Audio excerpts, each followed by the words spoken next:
औज़ुबिल्लाहिमिनश्शैतानिर्रजीम बिस्मिल्लाहिर्रहमानिर्रहीम अस्सलामु अलैकुम वरहमतुल्लाहि वबरकातुहू। सूरह शुरा है मेरे सामने और सूरह शुरा की आयत नंबर 120 है, पारा नंबर 19 है और रुकू नंबर 10 है। आयत नंबर 119 तक नूह अलैहिस्सलाम की कौम से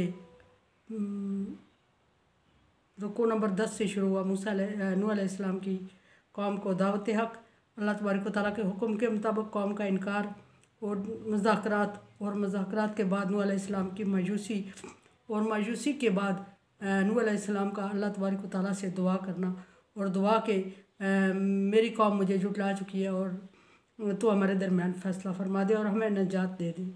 और फिर साथ नूह अलैहिस्सलाम ने अपने साथ जो ईमान लाने वाले थे उनकी भी निजात मांगी। अल्लाह तबारक व तआला ने नूह अलैहिस्सलाम की दुआ को कबूल फरमाया और कबूल फरमाते हुए आयत नंबर 119 में फरमाया कि अनजाइनाहू, मैंने नूह अलैहिस्सलाम की दुआ को कबूल फरमा दिया। हमने अल्लाह तबारक व तआला फरमा रहे हमने नूह अलैहिस्सलाम की दुआ को कबूल फरमाया और हमने उसको निजात दी। वमन माआऊ, और जिस तरह उसने दुआ मांगी, नूह अलैहिस्सलाम ने जिस तरह दुआ मांगी अल्लाह तबारक व तआला ने वही अल्फाज रिपीट किए। फरमाया कि और उन लोगों को भी निजात दे दी जो कि नूह अलैहिस्सलाम पर ईमान लाए थे।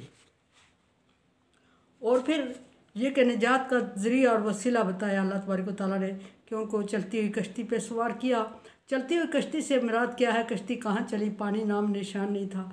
और ये एक बड़ी बहस गुजर चुकी है पीछे कि नूह अलैहिस्सलाम ने कश्ती बनाई और कश्ती बनाई तो जब सैलाब आया, एक तो नूह अलैहिस्सलाम को अल्लाह तबारक व तआला ने कश्ती बनाने का तरीका सिखाया। अरसा लगा नूह अलैहिस्सलाम को कश्ती बनाते, लोगों की मजाकों का सामना करना पड़ा, तंज किया लोगों ने।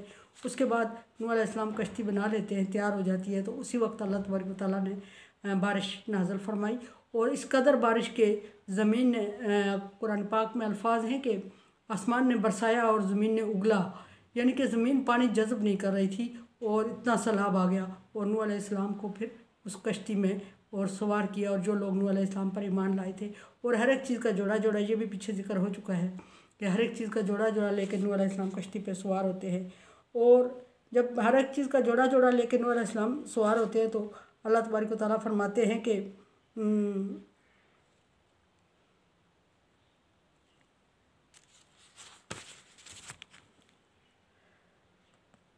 सुम्मा अगरकना बादुल बाकीन, और फिर जो नूह अलैहिस्सलाम के बाद बाकी लोग रह गए जो कश्ती पे सवार नहीं हुए, उनको हमने गर्क कर दिया।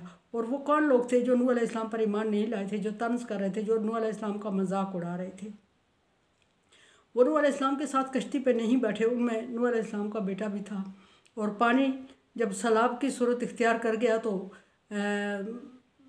रवायात में है कि नूह अलैहिस्सलाम दूर तक जाते हुए अपने बेटे को बुलाते रहे और बेचैन होते रहे। और नूह अलैहिस्सलाम के बेटे ने नूह अलैहिस्सलाम का इनकार किया और पहाड़ की चोटी पे चढ़ गया। और उसने नूह अलैहिस्सलाम को चैलेंज करके कहा कि मैं इस जगह पे पहुंच चुका हूँ, पहाड़ पे, जहाँ पानी का आना मुमकिन ही नहीं है, इतना ऊपर पानी आ ही नहीं सकता, सो मैं आपके साथ नहीं जा रहा हूँ। बेबस हो के नूह अलैहिस्सलाम ने अल्लाह तबारक व तआला से अर्ज़ की कि या अल्लाह, तूने मुझसे वादा किया था कि तेरे अहल को बचाऊँगा और मेरा बेटा मेरे अहल में से है।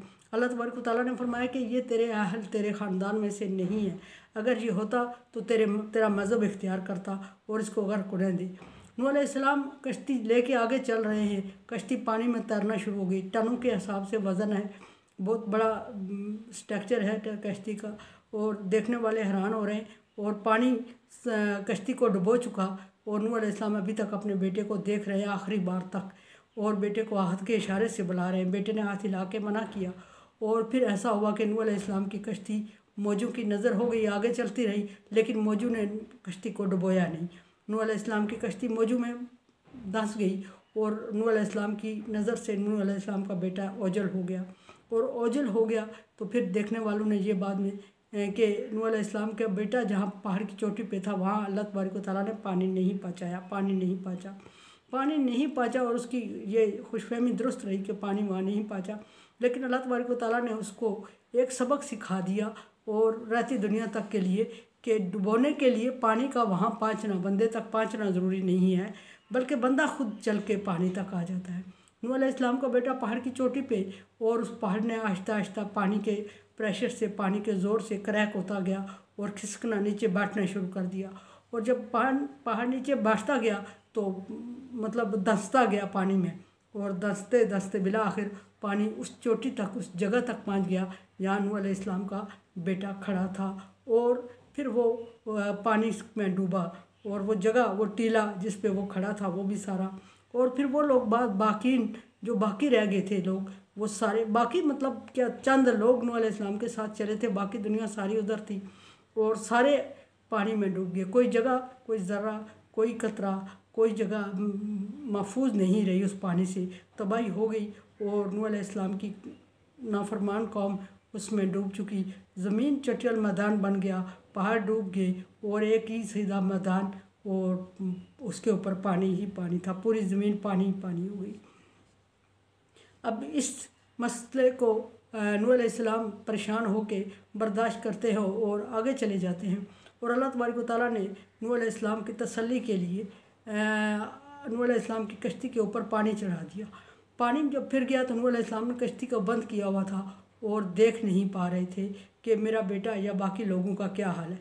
और कम व बेश 200 साल तक बाज़ रवायात में ये भी है कि चलते रहे नूह अलैहिस्सलाम और नूह अलैहिस्सलाम के साथी। खाने पीने की चीज़ें चूँकि कश्ती में लाद दी गई थी और हर एक चीज़ का जोड़ा जोड़ा और उसकी खुराक का इंतज़ाम कर लिया गया था, सो इसलिए मुश्किल पेश नहीं आई। और नूह अलैहिस्सलाम को बिल्कुल अंदाज़ा नहीं था खुद कि वो कब और कहाँ उतरे और किस जगह कहाँ उनका ठिकाना है। बस अल्लाह का हुक्म था कि कश्ती बना। नूह अलैहिस्सलाम ने कश्ती बना दी, कश्ती पे सवार हो जा। नूह अलैहिस्सलाम सवार हो गए।